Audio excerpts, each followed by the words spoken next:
Greetings and welcome to ROI Clear. My name is Ray Hightower, and today we are fortunate to have as our guests Ms. Amy Cooper and Ms. Jodi Weybright. Both of them are with CalCap Properties here in Arizona. Amy is Vice President of Business Development and Jodi is Business Development Manager both at CalCap Properties. Full disclosure, CalCap manages properties for Bridgetown Partners, my company here in Arizona. They're doing a fantastic job, so I am biased in their favor. So to our listening and viewing audience, please join me in welcoming Amy and Jodi. Welcome, Amy and Jodi. Thank you, Ray. Thank you. Thank you, Ray. Glad to have you here. Very glad to have you here. To kick things off, we'll start off with an elevator pitch. I'll ask each of you to tell us what you would say, and I'll say this for our viewers and listeners who are new to ROI Clear. Amy and Jodi are on an elevator with someone they want to influence. So I'll ask you, and you can go in whatever order you like, I'll ask you to tell us what would you say to that person in the course of an elevator ride? Ooh, elevator ride. That's a short ride. If we're going to the 25th floor, maybe we'll hope. So yeah, CalCap manages 6,000 units currently, 6,000 multifamily units. That was born from a company that managed their own portfolio and then saw a need for other owners for some help to manage their properties. So over the course of the last 6 years, it has been a slow growth pattern to get to 6,000 units. One of the things CalCap didn't do is quick growth because they knew they needed to figure this out effectively for their owners that they were managing for. And so we've done about 50 million in renovations. So we all know the word value add, done quite a few of those. We're in A, B, C classes. About 25% of our properties are A class, 30 B class, and 45% C class. So we really understand that value add. We do really in-depth due diligence. We've got a great onboarding package. We've got customer service that works for all of our properties across all of the markets that we're in. And then our marketing and reporting packages are amazing. So obviously I can dive a lot deeper into that, but I think we're getting off the elevator now. So very good. Thank you so much. Thank you so much. And there's a lot we could dig into there. Jodi, what would you like to add to what Amy just shared with us? Sure. And to piggyback right off that, we are obviously a third-party fee multifamily property management company. We are currently in 8 different states. 75 units and above is what we normally manage to. However, we do look at everything. As she mentioned, our operations team, our in-house recruiting, we're a lot more boutique-y than a lot other management companies, where our philosophy is not the number of doors, it's our relationship with our partners and hoping that they get the return on their ROI as well as the residents have the experience they're looking for. Wonderful. I believe we only went to the 4th floor. That's fine. But that was that's awesome. Fine. You're both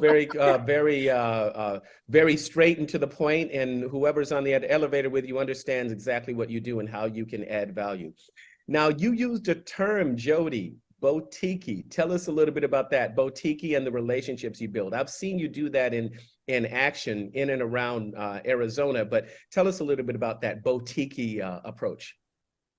Amy, would you like to talk that, or would you want me to take? Sure, no, I can. Okay. So, there's a lot of big management firms, especially in Phoenix, and those firms have a lot of layers. They're not necessarily, you don't get to talk to the directors of all the departments. And so what we've created is a very open door policy so that our owners can speak directly to the director of finance, our director of marketing, the president of our company, if need be.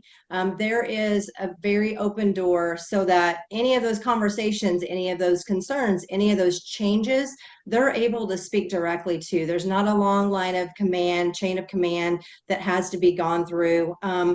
And the other thing that we're able to do in being able to pivot quickly, when we see something that needs to change, such as a market change, there needs to be a quick pivot, most likely. So we've gone through COVID with our owners and what that looked like, right? And we're able to dive deep and have those immediate conversations with people. We also have seen a lot of owners change their plans and need maybe less time with our management team or more time, depending on what the value add play is. It's just one of those opportunities that we can really work directly and kind of do an a la carte. Okay, what does this owner need? We don't have this set, this is how we do it. So it just really makes us a lot more nimble and able to pivot to what our owners need. Yes. Okay. Got it. Got it. So you're nimble, you're able to pivot, and you're able to adjust to what the owners need. And you play a major role in creating the business plan for whatever property is there, don't you? Correct. Yes, we sit, and it's a huge part of what we do when we're onboarding. And Jodi can speak a little to the onboarding piece. Sure. And so we really want to understand what our team needs to do to make sure that whatever that owner's P&L is, whatever the pro forma looks like, that not only we understand it, but we can perform on that. Because just saying yes to somebody or to a pro forma doesn't mean it can happen. And we want to be very clear on that. We want to make sure that the asset manager that we're working with, that our team is working with, that all of those lines of communication are clear and that there's a clear understanding of what that's supposed to look like down the road. So Jodi, you want to just briefly talk about the onboarding process? Absolutely. So as we are onboarding a property, our operations team, our management team, our everyone, we come together on a call and in a room, in a conference room. And so what that looks like is prior to the onboard, we have a 172 line checklist that goes through. So we're being sure that all websites are updated, the phones are in line, right?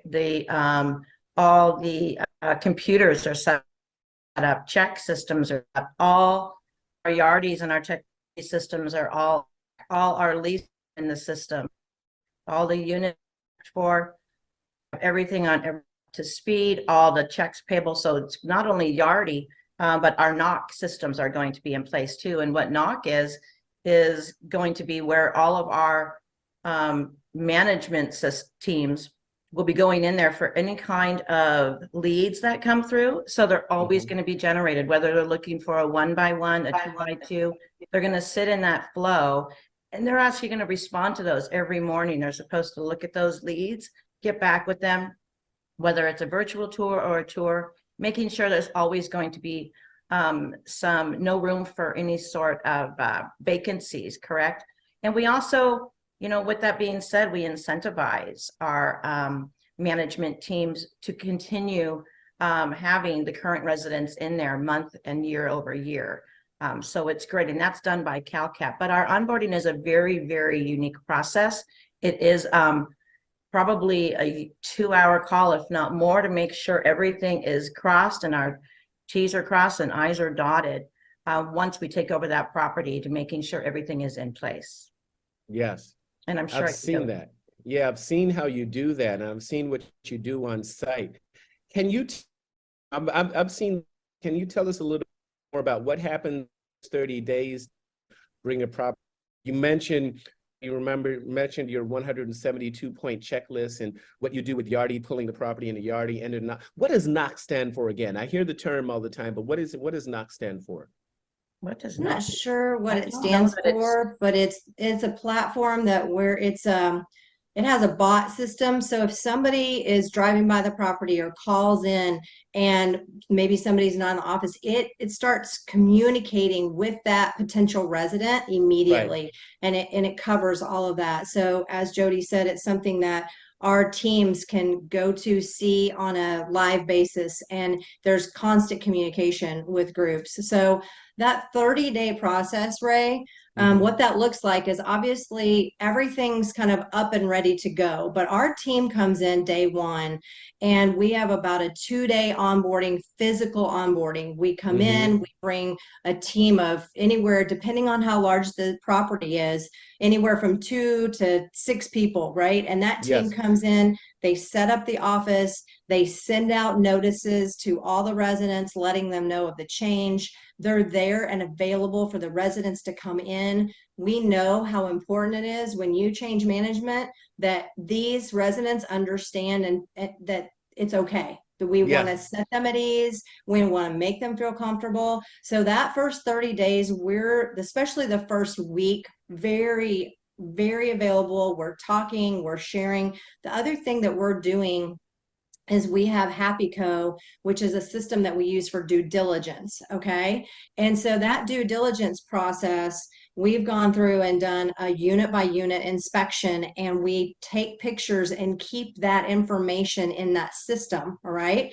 Well, if we're taking over for someone and we haven't necessarily done that due diligence, we can go unit by unit as the new management company, check each property, get pictures, really take a good inventory of where everything stands from that first 30 days onwards. So we're doing all of those, all of those system checks, as well as making those tenants and residents feel really comfortable in that process. And then, of course, making sure they know whatever payment system has changed, that we're very clear on that, right? So we speak to ownership about what's the best time, right? We've had people that say, hey, we want to start on the 1st. Well, maybe we start on the 30th or the 31st, because we want to make sure that when the 1st rolls around and everybody's paying rents, that we're not in the middle of a management change. So it's just attention to detail to make sure that we're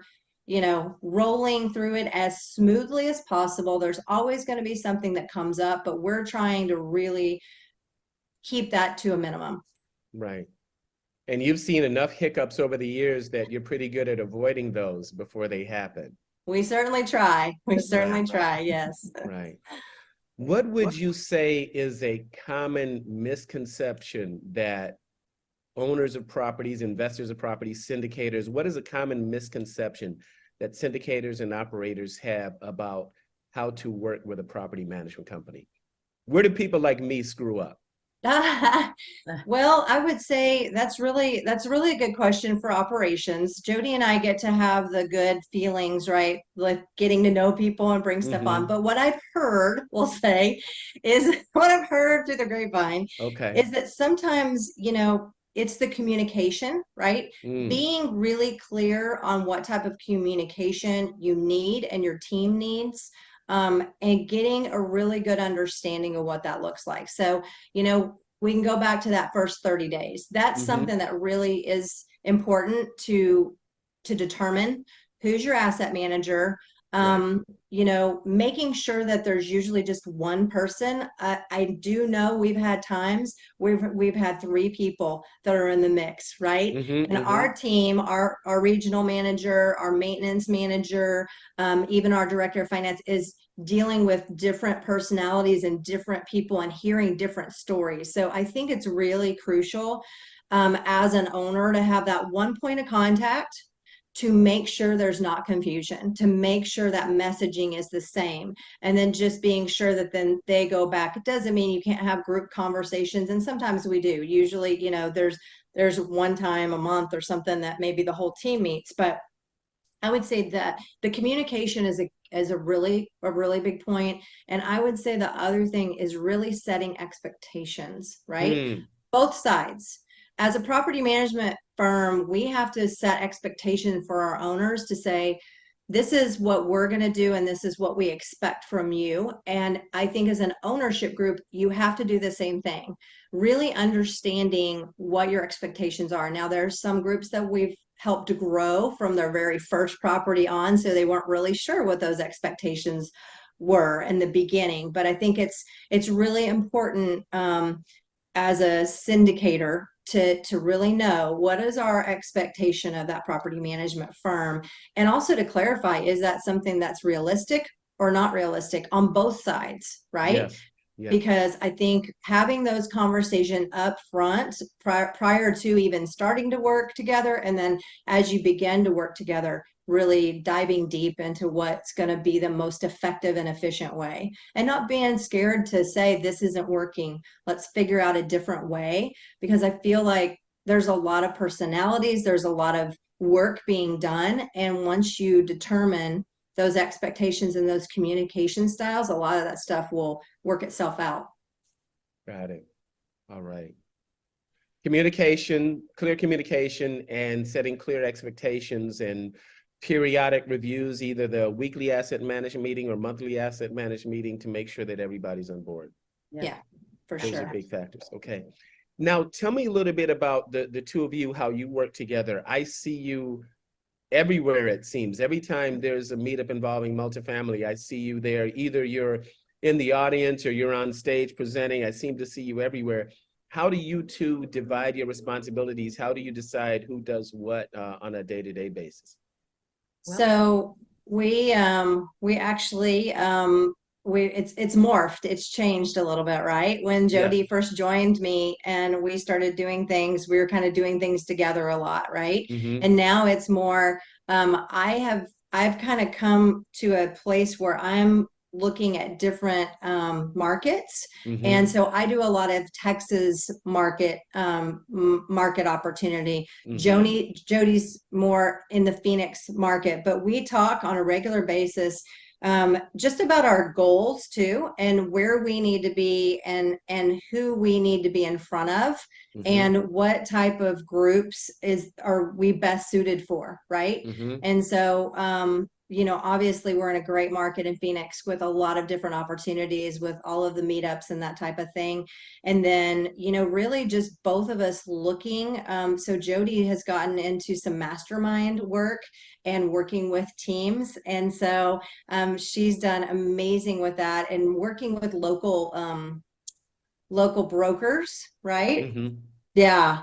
And then for me, I'm kind of looking at the other markets and trying to say, okay, what markets, I'm working with the operations team to say, what markets are we going to forge ahead on, right? Because we often get requests, you know, hey, we have something in Laredo, Texas, or we have something in, you know, El Paso.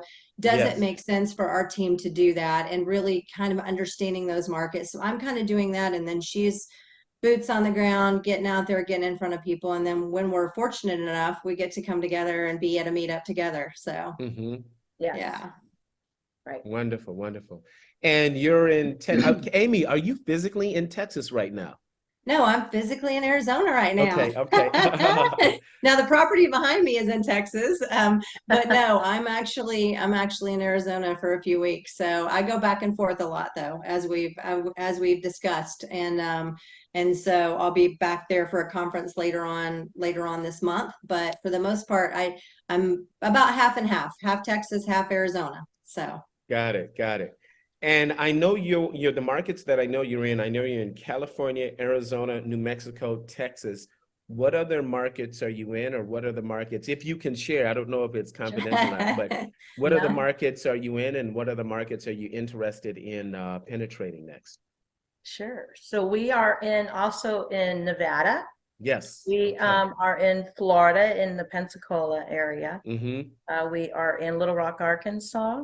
Yes. As well as we just went into Kansas City and in Utah. So I think some of the strengths, you know, Nevada, I know we'd like to get more into, but moving into those markets, you know, once we're in those, if we're already managing, it's nice to always grow within that market, since we'll get to know it. We have boots on the ground. You know, it helps our partners, it helps our teams to be more effective for our partners, to know that asset. Yeah, excellent. And submarkets. Yep. What do you need to see in a market before you go there? Like, what's the minimum number of units you need to see? I know you do 75 plus, but what's the minimum number you need to see in a new market for it to make sense for you? Minimum is 200. Yes. 200 units. Yeah. Okay. Yeah. So most of the time when we go into a new market, it's with one property that's 200 units or more, most likely. We have had, you know, situations where we've gone into a market and had maybe 3 smaller properties, but again, the scale ability has to be about 200. Yes. And then we'll kind of run with it, and then what we do is we work with local brokers to really kind of spread our wings and say, hey, we're here. And to Jodi's point, then we've got boots on the ground. We don't feel comfortable, even though we have a customer service group here in Phoenix that can speak to any property as if they're right there. We know how important it is to have those boots on the ground and make sure that we've got good physical, understanding of the market. And we say no. One of the things that's hard as you're growing, and especially for Jodi and I, we're salespeople. We're out like meeting people, building relationships. We want to say yes because we appreciate what everyone's trying to do and we want to be able to help them. But on the other hand, we've got to know what our operations team can execute and not execute. So yeah, so 200 is the magic number there. Yeah. It's really hard to say no, isn't it? Yes. It's it's very Because you're hard. both really driven. You're both really driven business people and you want to grow. But as you said, you don't want to grow into an area where you end up not delivering because then you take a hit to your reputation. So Absolutely. kudos to you for saying no up front. That takes a Thanks. lot of discipline to do that. It It's a is lot of not discipline. easy. I'm going to record that and just play it back in my head every time I have to say no.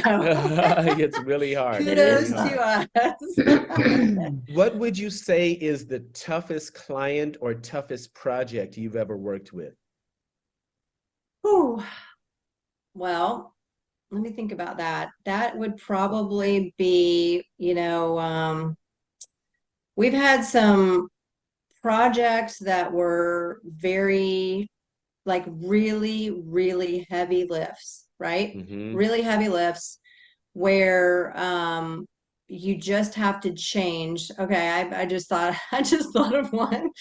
Mhm. It was Central Phoenix. Mhm. I think there was an outbreak of, I'm trying to think of, well, not influenza. It wasn't influenza. It was,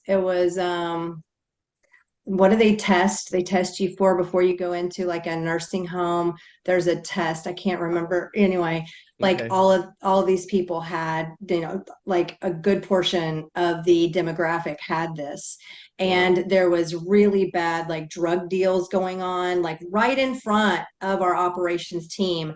And one of our regional managers literally walked up to one of the drug dealers and said, "You're done here. You need to move. This isn't going to happen on my property." Like Mm. little tiny, like, but she just a spitfire. She just said, "This is not happening," and Yes. literally had to change the entire demographic of this property, clean it up. And so I think that is the toughest one because of the illness factor, because of the drug factor, because of, just going in and really having to, because you think about it, not only do you have to get the evictions out, you have to then you have to clean up after that, and then you have to market to new clientele, to new demographic, right? And Mhm. really Mhm. change the course of that property. You've got to, and there was a name change and a branding change, but to go through all of that and really just be steadfast, that I think that's probably because we deal with a lot of change. That's just, we're change agents, right? When you have a value add and you're moving a C property to a B minus or even a C minus to a C plus, it's change. And so Mhm. we're used to all of the nitty gritty, right? People say, "Oh, do you manage A class?" I'm like, "Yeah, we can do that with our hands tied behind our back and a blindfold on," right? Because Mhm. of all that we're used to doing. But I think Sure. that's probably the toughest one that just really impacted me because I saw how hard, the team was working to really change the trajectory of that property. Right. Right. Do you have one that you'd like to share, Jodi? I think she grabbed a hold of the one that I was thinking of. Okay. That would probably be the one. All right. All right. Hopefully I not. don't want to ask too many questions about that because of course you want to anonymize, where we can and everything. So that's great.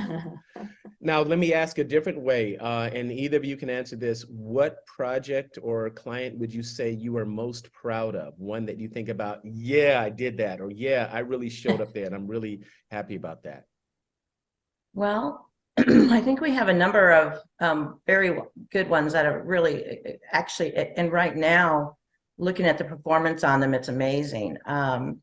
But you know, we have some that we just took on, and this is from me, Amy, out in Tempe, and they've made a lot of changes. They came in there. There were some issues, but with our team and speaking with our partners and working together and communicating, they've turned that around, not only from some value adds that they've made and changes, but also in keeping the tenants there, keeping more on the ground, and rather than losing any, it just became more present with our team being there and getting more tenants leased in there. And when that's what we really want to see, you know, more of a influx and an improvement on that property, which is why they bring us in, obviously. And whether we're taking over or whether they've just bought that property, it's always nice to see that we have a change and an increase, and the tenants are seeing and the residents are seeing that experience and enjoying the change and the values that they've put in there, whether it's a gym or a dog park or whatever we've done, that we've put some really good boots on the ground in there to make sure they're seeing that the residents are getting that experience, and our teams are getting the ROI. And, you know, we just really try to continue to incentivize our teams for that. We show the appreciation. We have our weekly calls to make sure we're all on the same page on every one of our properties. And if there's anything we can help them with, we are really right on top of that and very diligent with that. Wonderful. That's got to make you feel good. Those kinds of results have got to make you feel good. Oh, it Absolutely. does. Absolutely. Yeah. We're coming towards the end. This is going really quickly, but we're coming towards the end right now. And I'll ask you both, what is it that you're listening to, you know, podcast wise or audiobooks, or what are you reading right now that inspires you, that you would like to share with our listeners? So for me, one that I have done that I am like, it's my next video that I'm gonna, or not, it's audiobook. I'm gonna do The One Thing. You know, it's something that I understand because I've Yes. heard so much about it, and it's Yes. just one that I really want to just, you know, look at. I just got done with Tribe of Mentors, and so really like that. Really love his stuff. But yeah, the next one is the One Thing. So for me, Okay. yeah. We'll make sure we include a link to that in our show notes. The One Thing by Gary Keller, and then Tribe of Mentors. Yes. All right. Yes. That's by the Go Abundance team, right? Is Tribe of Mentors? Tribe of Mentors is it's the 4-hour work week. Oh, yeah. Ferriss, Tim Ferriss. Thank you, Tim Ferriss. Yes. Tim Ferriss. Got it. Absolutely. Okay, yes. All right, got to make sure we do that. That's a Yeah. really thick book, isn't it? Tribe of It's Mentors huge. is very long. It's Yes, huge. yeah. It's taken me a while because I just little bits and pieces, right? But yeah, it's a good one. Thank you. And Jodi. Sure. So I love always being a part and networking and educating and learning more every day. I think we all can make changes and learn always, and learn from others. So I'm continually on, whether it's a part of a multifamily group or a mastermind group. You know, I'm a part of one every Tuesday morning that is with nationwide syndicators, learning on everything and putting our face in front of that. But also, you know, YouTube, I do a lot of those. I like to do a lot of the podcasts, just listening to them. Yes. What people are doing in different marketplaces, and what's happening in those marketplaces, and what was happening currently in our marketplace, and what we can see, and really just kind of getting involved with more like-minded people. I like to continually see, you know, how I can help, just to make sure I'm top of mind of, you know, what is going on, and whether it's Albuquerque or Tucson or Phoenix, making sure I know of the people that are out there, what we can do to help, and what they're doing. So I try to really continually and probably daily on something. Yes. Along with sponsoring a lot of the meetups and being a part of those groups, and putting people together with each other is really good. But I love to read too. You are a sponge and a connector. I am a sponge. That's what I get from that. That's exactly a connecting sponge. I love it. Yeah. SpongeBob. Yes. There you go. Well, Amy and Jodi, I must thank you for being with us here today at ROI Clear. It's been a pleasure speaking with you, and I look forward to seeing you in and around the community. Thank Thank you. you We so much appreciate for you. having us, Ray. Really appreciate it. Appreciate you very much and your Yeah. partnership. So thank you. Yes, And thank Ryan, thank you so much for coordinating this. Go Ryan. you.